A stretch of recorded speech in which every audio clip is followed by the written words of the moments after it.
got so much motherfucking design on right now. Break it down, bring it back, make it clap. I got 3 old thoughts, new block, where that thing. Bitches on my line, and you know. Assalamualaikum warahmatullahi wabarakatuh.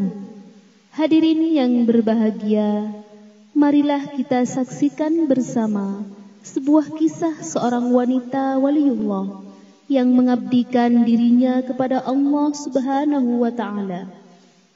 Kesabaran dan perjuangannya, wanita ini sangatlah patut menjadi contoh para wanita Islam lainnya.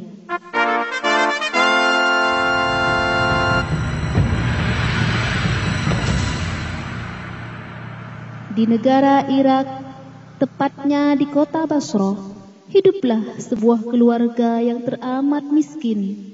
Mereka terdiri dari pasangan suami istri dan 3 anak perempuan dan 1 anak yang masih dalam kandungan. Keadaan mereka serba kekurangan, namun keadaan ini tidak membuat mereka putus asa. Meskipun mereka miskin, mereka tetap taat beribadah kepada Allah Subhanahu wa Ta'ala.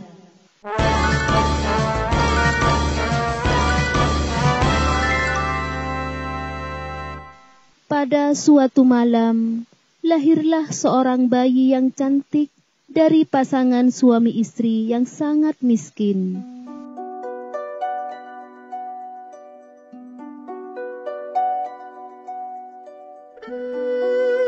Alhamdulillah, anakku sudah lahir dengan selamat. Alhamdulillah, tapi kita tidak punya apa-apa untuk bayi kita, Bu. Bahkan tidak ada setetes minyak pun untuk mengurap pusarnya. Kita pun tak punya lampu untuk meneranginya. Pergilah ke rumah tetangga sebelah dan mintalah setetes minyak supaya aku bisa menyalakan lampu. Sang suami panik ke sana kemari ke rumah tetangga dari satu pintu ke pintu yang lainnya. Namun tidak ada satupun tetangga yang membuka pintunya. Lalu ia pun pasrah dengan keadaannya. Dia hanya berdoa kepada Allah dan ia pun kembali ke rumahnya dengan tangan kosong. Alhamdulillah, adikku cantik sekali. Betul, kulitnya putih dan wajahnya berseri-seri. Ayah, siapa nama adikku ini, Ayah? Karena adik kalian ini anak keempat, maka ayah akan memberi nama Robiah Adawiyah. Nama yang sangat bagus sekali. Mudah-mudahan kalian semua menjadi anak yang soleha. Amin. Terima kasih, Ibu.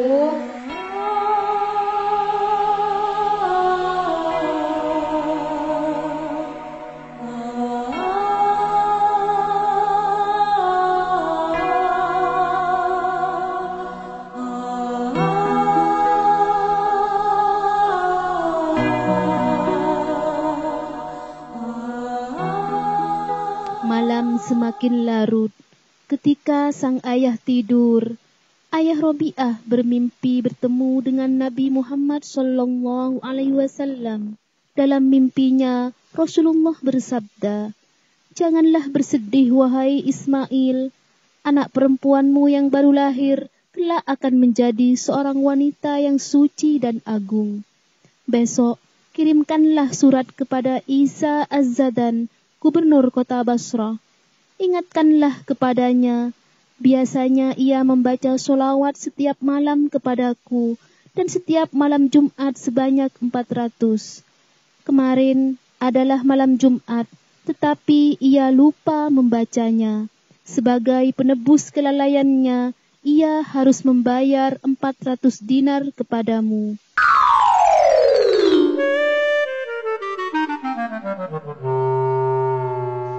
Ayah Robiah pun terbangun.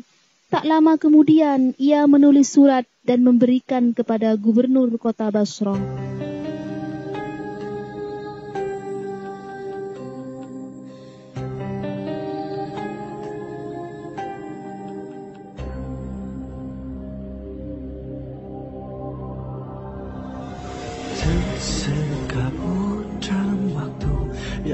gelisah, menghitung diri hanya retakan resah. Udara putih penuh keluh, penuh kesah. Segala di mimpi tak menentu dan lelah.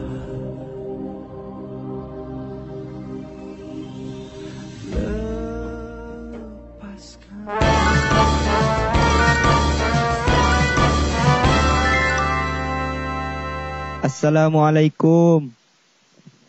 Waalaikumsalam. Maaf Tuan, sampaikan surat ini kepada Sang Baginda. Baiklah.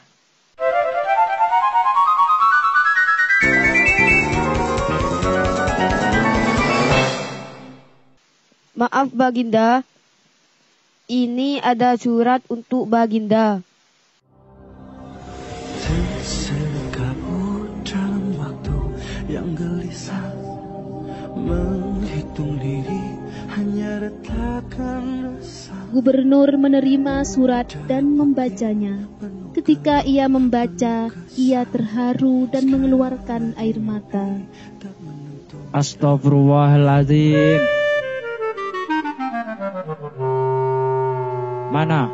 Mana orang itu? Aku ingin memberikan 400 dinar kepadanya. 400 dinar? Bukankah itu adalah kekayaan terbesar Baginda? Aku sangat berterima kasih kepadanya. Aku telah diingatkan olehnya. Tadi malam adalah malam Jumat. Aku lupa membaca sholawat kepada Nabi Allah. Demi Allah, sholawat itu lebih berharga bagiku daripada 400 dinar. Subhanallah. Baiklah Baginda.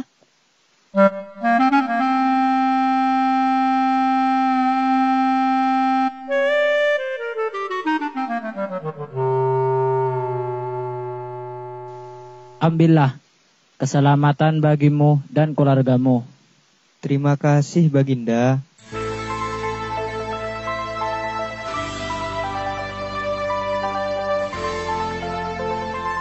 Dengan 400 dirham, ayah Robi'ah bisa menghidupi keluarganya. Namun setelah Robi'ah menginjak usia remaja, ibu dan ayah Robi'ah meninggal dunia. Akhirnya Robi'ah dan kakak-kakaknya menjadi anak yatim yang sangat miskin.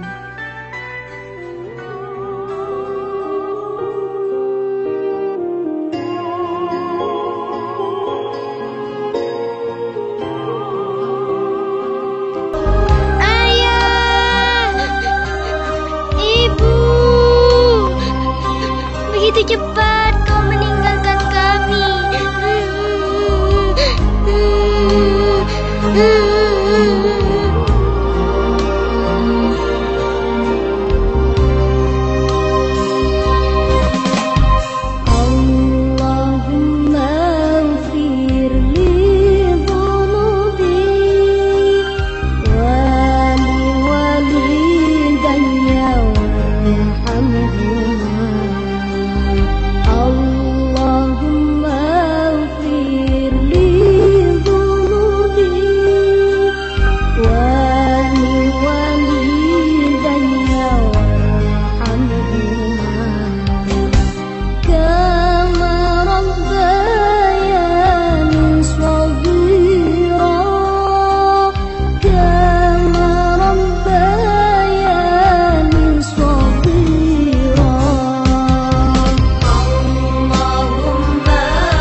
Penderitaan Robi'ah terus bertambah, terutama setelah kota Basrah terlanda kelaparan hebat. Robi'ah dan kakak-kakaknya harus berpisah, sehingga ia harus menanggung penderitaannya sendiri. Di bawah terik matahari, Robi'ah berjalan dengan sempoyongan dan dengan perut yang sangat lapar. Ia pun terus menyebut nama Tuhan.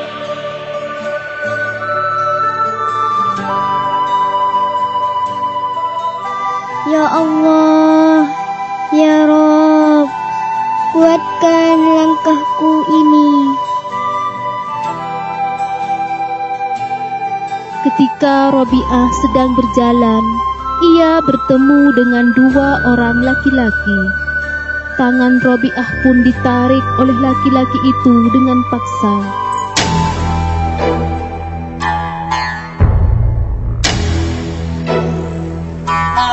Ayo, ikut bersamaku.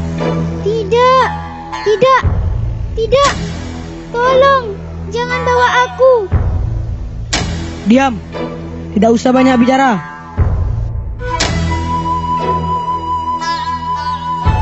Robi'ah pun dijual kepada seorang tuan di kota Baghdad untuk dijadikan sebagai budak. Sebagai budak, Robi'ah diperlakukan sangat tidak manusiawi. Siang, malam, tenaga Robi'ah benar-benar diperas tanpa mengenal istirahat, dan ia diperlakukan kasar oleh tuannya.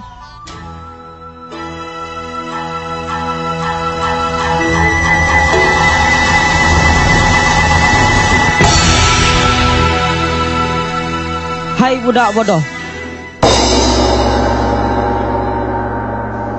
berani-beraninya kau memecahkan barang-barangku. Dengar, kau harus melakukan perintahku dengan baik.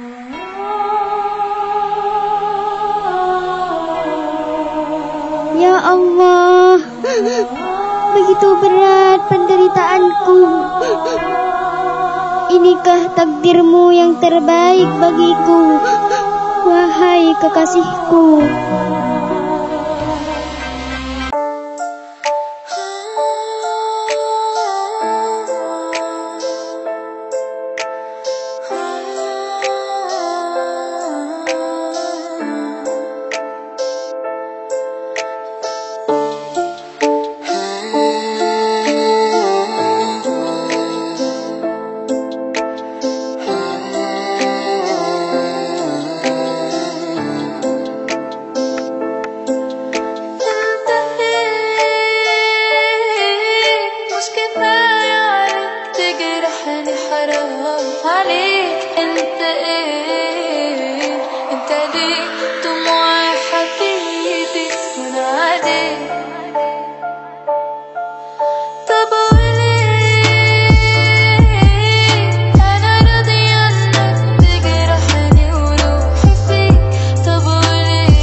Suatu malam, Robi'ah bermunajah kepada Allah, menangis dan berserah diri.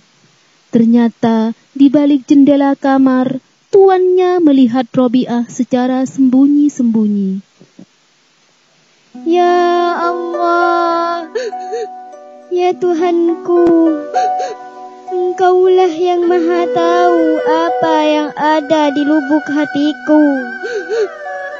Aku selalu mentaatimu atas segala perintahmu, karena aku sangat mencintaimu.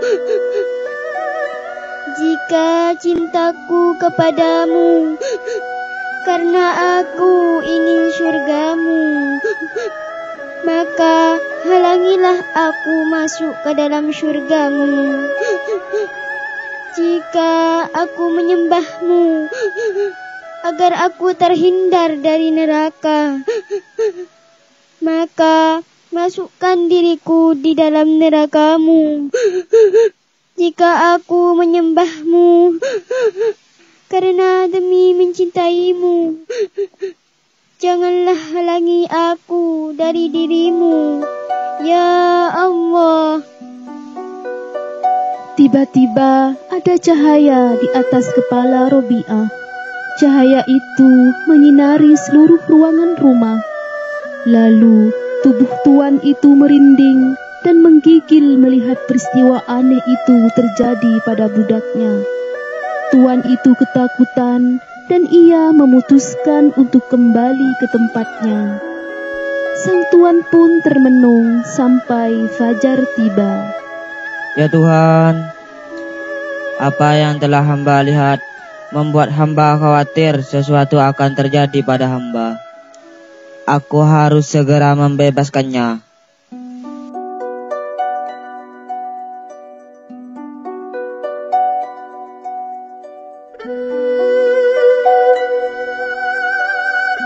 Robiah, sekarang kau tidak menjadi budakku lagi.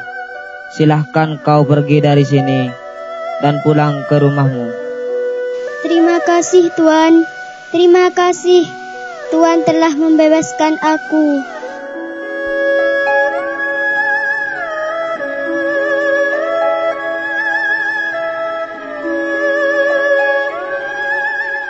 Robiah Adawiyah pergi.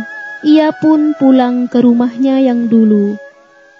Waktu pun terus berlalu hingga umur Robiah menginjak dewasa. Banyak para laki-laki soleh yang hendak melamarnya. Setiap ada yang ingin meminangnya, Robiah selalu memberi syarat dengan beberapa pertanyaan.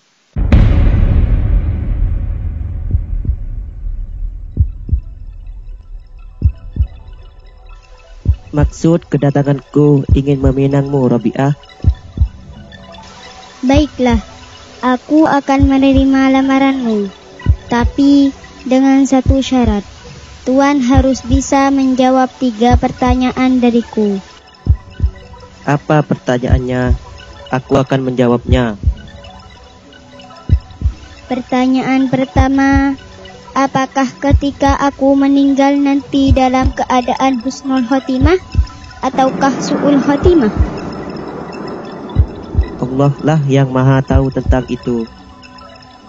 Pertanyaan kedua, ketika di alam kubur nanti, apakah aku bisa menjawab pertanyaan malaikat Munkar dan Nakir? Tidak, aku tidak tahu. Pertanyaan terakhir, apakah di akhirat nanti aku masuk surga ataukah neraka? Wallahu a'lam. Pertanyaanmu sangat sulit dijawab, Robiah. Baiklah, terima kasih atas kehadiranmu, Tuan. Mohon maaf, aku belum bisa menerima lamaranmu, Tuan. Baiklah, terima kasih juga atas kesediaannya telah menerima kedatanganku. Robiah memilih untuk tidak menikah sampai akhir hayatnya, karena ia takut tidak bisa berlaku adil terhadap suami dan anak-anaknya. Karena hatinya sudah tercurahkan sepenuhnya kepada Allah Subhanahu wa Ta'ala. Baginya, menyembah Allah harus atas dasar cinta, sehingga bukan karena rasa takut maupun berharap masuk surga.